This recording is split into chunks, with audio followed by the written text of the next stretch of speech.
ভোটের চাপ এবার বাংলাদেশে দ্রুত সাধারণ নির্বাচনের দাবি করছে বিএনপি। শহীদ বুদ্ধিজীবী দিবসে ভোটের চাপ বিএনপি। বাংলাদেশে দ্রুত ভোটের দাবি বিএনপি নেতার। কথা বলবো, আমাদের প্রতিনিধি কৃষাণু বন্দ্যোপাধ্যায় রয়েছেন সঙ্গে। কৃষাণু, বিএনপি বারবার ভোটের দাবি তুলছে, এটা জনস্বার্থে এই মুহূর্তে এই দাবি কতটা যুক্তিযুক্ত?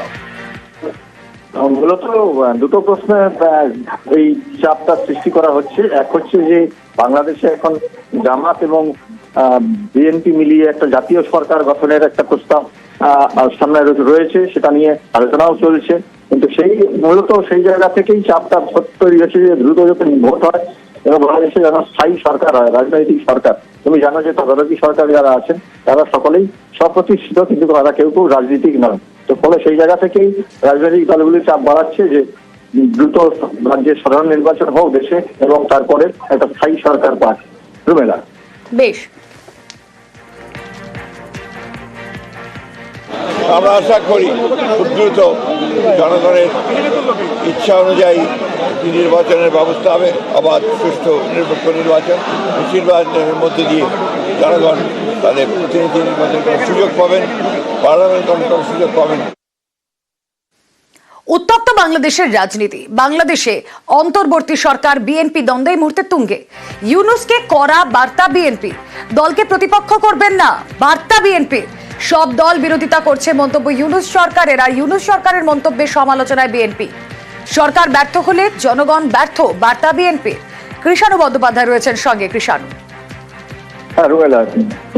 মনে রাখা উচিত এই পরিস্থিতি তৈরি হয়েছে সরকারের এক উপদেষ্টার মন্তব্যে। তিনি মন্তব্য করেছেন যে বাংলাদেশের রাজনৈতিক দলগুলি সরকারের বিরুদ্ধে ষড়যন্ত্র করছে এবং সেই জায়গা থেকেই ফখরুল মির্জা, বিএনপি নেতা মহাসচিব, তিনি মন্তব্য করেন যে এই ধরনের মন্তব্য অনুচিত এবং সেই সময় এতে কথা বলা উচিত, কারণ এখন দেশ একটা অস্থির পর্যায়ের মধ্যে দিয়ে যাচ্ছে।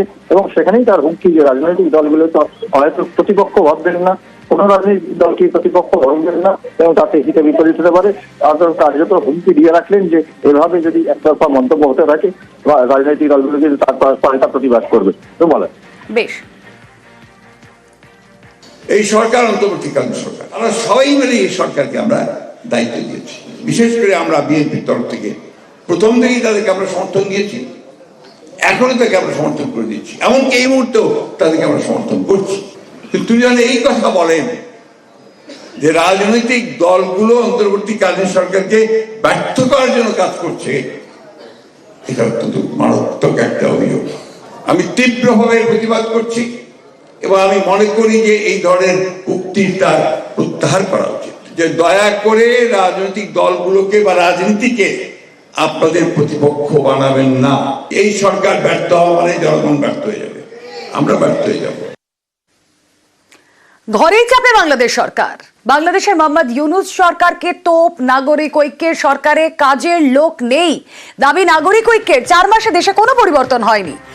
ঢাকায় চোরের বদলে চোর, ঢাকায় লুটপাটের রাজনীতি, দাবি করছে নাগরিক ঐক্য। এখন যে সরকার আছে সেটা তো অন্তর্বর্তী সরকার। এই সরকার কতদিন থাকবে জানি না। 1.5 বছর পরে নির্বাচন যদি হয় তাহলে এই সরকারের আইন 1.5 বছর। এই সরকারে যারা এসছেন তারা ভালো মানুষ, তারা লুটেরা না, তারা মিথ্যুক নয়, তারা প্রতারক নয়, তারা নিজের নিজের জায়গায় সফল। এরা ভালো মানুষ বলে পরিচিত। ঘুষ এখনো চলে না টুকটাক। আরে ভাই, আমি একে সরলাম কি বিকে বসাবার জন্য? আমি এক চোর বদলে আরেক চোরকে বসাবার জন্য কাজ করেছি। যে দেশ চালায়নি, দেশ সম্পর্কে জানে না, যে মানুষ সম্পর্কে জানে না, সে দেশের ভালো করবে কিরকম করে? অতএব এই সরকার ভালো মানুষ কিন্তু কাজের মানুষ তাই। একদিকে ঘরেই চাপ বাড়ছে বাংলাদেশ সরকারের, অন্যদিকে বাংলাদেশকে কড়া বার্তা দিয়েছে আমেরিকা। বাংলাদেশকে কড়া বার্তা বাইডেন প্রশাসনের। সংখ্যালঘু আক্রান্তে ঢাকায় দায়ে রয়েছে বার্তা আমেরিকার। মহাশক্তিধর আমেরিকার এই বার্তা কতটা সিগনিফিকেন্ট? কৃষাণু বন্দ্যোপাধ্যায় বিস্তারিত জানাবেন। কৃষাণু, হ্যাঁ রুমেলা, ভারতের পর এবার কড়া বার্তা দিল আমেরিকাও। তার কারণ হচ্ছে যে আমেরিকার যে অনাবাসী ভারতীয়রা রয়েছেন তারা বাংলাদেশের সংখ্যালঘু নির্যাতনের প্রতিবাদে মিছিল করেছেন, বিক্ষোভ করেছেন। অনেক জায়গাতে শহরেই সেই মিছিল বেরিয়েছে এবং তার ফলেই যেটা হয়েছে বাইডেন প্রশাসনের উপর চাপ বাড়ছে কোনো একটা বিবৃতি দেওয়ার জন্য। সেই জায়গা থেকেই জাতীয় উপদেষ্টা, সুরক্ষা উপদেষ্টা জন কার্বির মন্তব্য যে সরকারের এই বাংলাদেশের পরিস্থিতিতে কড়া নজর রাখছে আমেরিকা, এবং বাংলাদেশ সরকারকে সেই বার্তা দেওয়া হয়েছে যে সংখ্যালঘুদের নিরাপত্তা অত্যন্ত জরুরি, এবং এ বিষয়ে যদি কোনো রকম বাংলাদেশের সংখ্যালঘুরা আক্রান্ত হতে থাকেন তার দায় কিন্তু ঢাকার। এটা কিন্তু তার প্লেন ভাষায় জানিয়ে দিয়েছে America. Rumela. President's following events closely as well. The security situation in Bangladesh has been difficult following the ouster of the former prime minister, and we've been working closely with the interim government to enhance the capability of their law enforcement and security services to deal with the challenge. We've been very clear in our engagement with all Bangladeshi leaders that protection of religious and ethnic minorities is absolutely critical, and the leaders of the interim government have repeatedly committed to providing security to all Bangladeshis regardless of religion or ethnicity. We want to hold them to that. পথে আওয়ামী লীগ চড়া সুর শেখ হাসিনার গত 6 আগস্টের পর থেকে আমরা বাংলাদেশে যে পরিস্থিতি দেখেছিলাম, তারপর হাসিনা তিনি দাঁত ভাঙা জবাবের হুঁশিয়ারি দিচ্ছেন। শহীদ বুদ্ধিজীবী দিবসে আপনারা জানেন পথে নেমেছে আওয়ামী লীগ। দেশবাসীকে বার্তা শেখ হাসিনার ঐক্যবদ্ধ হওয়ার আহ্বান। কথা বলবো, মৈত্রেয়ী ভট্টাচার্য প্রতিনিধি রয়েছেন আমাদের সঙ্গে। মৈত্রেয়ী, এমন একটা সময় দাঁড়িয়ে হাসিনা এই বার্তা দিচ্ছেন, বিশেষ করে আমি জোর দেব এই দাঁত ভাঙা জবাব, এই হুঁশিয়ারিটা কেন আওয়ামী লীগের কর্মীদের আরো চাঙ্গা করতে? দেখো, একেবারেই তার কারণ যদি দেখা যায় অগস্ট মাস থেকে যখন থেকে হাসিনা দেশ ছাড়া হয়েছেন এবং তিনি অপসারিত হয়েছেন, তারপর থেকে আওয়ামী লীগের একাধিক নেতৃত্বর বিরুদ্ধে মামলা হয়েছে, তাদেরকে জেলবন্দি করা হয়েছে, হামলা হয়েছে, এবং অনেকেই দেশ ছাড়ার কথা অবধি ভেবেছেন, দল করা তো পরের কথা। এবং সেখানে দাঁড়িয়ে 14ই অগস্ট যেদিন শহীদ বুদ্ধিজীবী শহীদ দিবস, সেদিন আওয়ামী লীগ প্রথম রাজপথে নামলো, এবং একই দিনে শেখ হাসিনার এই বিবৃতি, যেখানে দাঁত ভাঙা লড়াইয়ের কথা তিনি বলছেন, এবং একই সঙ্গে তিনি বলছেন যে দেশবাসী কখনো এই ধরনের মানুষরা যারা অপশক্তি, যারা চেষ্টা চালাচ্ছে, তাদের সঙ্গে তারা কখনো থাকবেন না, তারা সেই মানুষ মেনে নেননি তাদেরকে।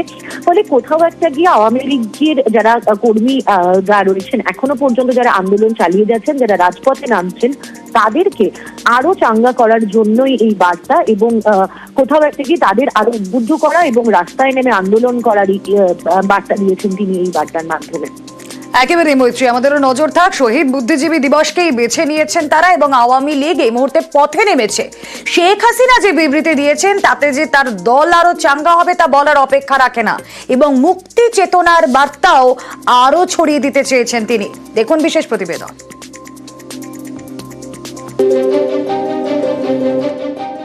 ডিসেম্বর বাংলাদেশের বিজয়ের মাস। 16ই ডিসেম্বর বিজয় দিবস, তার আগে 14ই ডিসেম্বর শহীদ বুদ্ধিজীবী দিবস।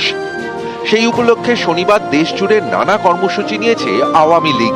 শেখ হাসিনার দলের পক্ষ থেকে নেতাকর্মীদের দেশ জুড়ে শহীদ বুদ্ধিজীবী দিবস পালন করতে বলা হয়েছে।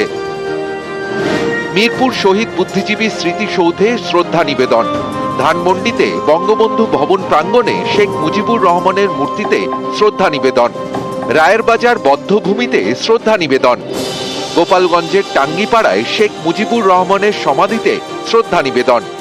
বাংলাদেশের বিভিন্ন জায়গায় শহীদ বুদ্ধিজীবী দিবস উপলক্ষে আলোচনা সভা। দলের সাংগঠনিক জেলা ও উপজেলা স্তরেও শহীদ বুদ্ধিজীবী দিবস পালনের কর্মসূচি নিয়েছে আওয়ামী লীগ নেতৃত্ব। মানুষের প্রতি দায়বোধ, দেশের প্রতি ভালোবাসা একটা মহলের এখন সহ্য হচ্ছে না। তারা চেয়েছিল রক্তের পদ্মা, গঙ্গা, যমুনা, সুরমা বয়ে যাক, তাহলে তাদের রাজনীতি আবার জমে উঠবে দেশে বিদেশে। এটা না হওয়ার কারণে এখন তারা অশান্তিতে আছে, এখন তরপাচ্ছে। গত আগস্টে দেশ ছাড়েন শেখ হাসিনা, তারপর বাংলাদেশ জুড়ে এটাই আওয়ামী লীগের প্রথম কর্মসূচি। এই শহীদ বুদ্ধিজীবী দিবসের সঙ্গে জড়িয়ে রয়েছে মুক্তিযুদ্ধের ইতিহাস। 1971 সালের ডিসেম্বর, পূর্ব পাকিস্তান তখন যুদ্ধে গরম। মুক্তিযোদ্ধাদের পাশে দাঁড়ায় ভারতীয় সেনা। পরাজয় নিশ্চিত বুঝে বুদ্ধিজীবীদের টার্গেট করে পাক সেনা। শিক্ষাবিদ, গবেষক, চিকিৎসক, শিল্পী, সাংবাদিক, কবি ও সাহিত্যিককে হত্যা করা হয়। 1971 সালে 10 থেকে 14ই ডিসেম্বর, এই কদিনে পূর্ব পাকিস্তানের একের পর এক বুদ্ধিজীবীকে হত্যা করে পাক সেনা। বিজয়ের দিন দুই আগে 14ই ডিসেম্বর সব থেকে বেশি বুদ্ধিজীবীকে হত্যা করা হয়। বাংলাদেশের প্রথম প্রধানমন্ত্রী তাজউদ্দিন আহমেদ এই দিনটিকে শহীদ বুদ্ধিজীবী দিবস বলে ঘোষণা করেন। তখন থেকে প্রতি বছর 14ই ডিসেম্বর শহীদ বুদ্ধিজীবী দিবস পালন করে বাংলাদেশ। গত 1.5 দশক ধরে বাংলাদেশে ক্ষমতায় ছিল আওয়ামী লীগ। এখন সে দেশে অন্তর্বর্তী সরকার। আওয়ামী লীগের প্রেসিডেন্ট শেখ হাসিনা দেশ ছাড়া। এই প্রেক্ষাপটে এবার বাংলাদেশ জুড়ে শহীদ বুদ্ধিজীবী দিবস পালনে উদ্যোগী আওয়ামী লীগ। শনিবার নানা কর্মসূচি, তার আগে শুক্রবার ঢাকা ও চট্টগ্রামে মিছিল করে আওয়ামী লীগের শাখা সংগঠন ছাত্রলীগ। তাদের দাবি শেখ হাসিনাকে বাংলাদেশে ফেরাতে হবে। নিউজ 18 বাংলা।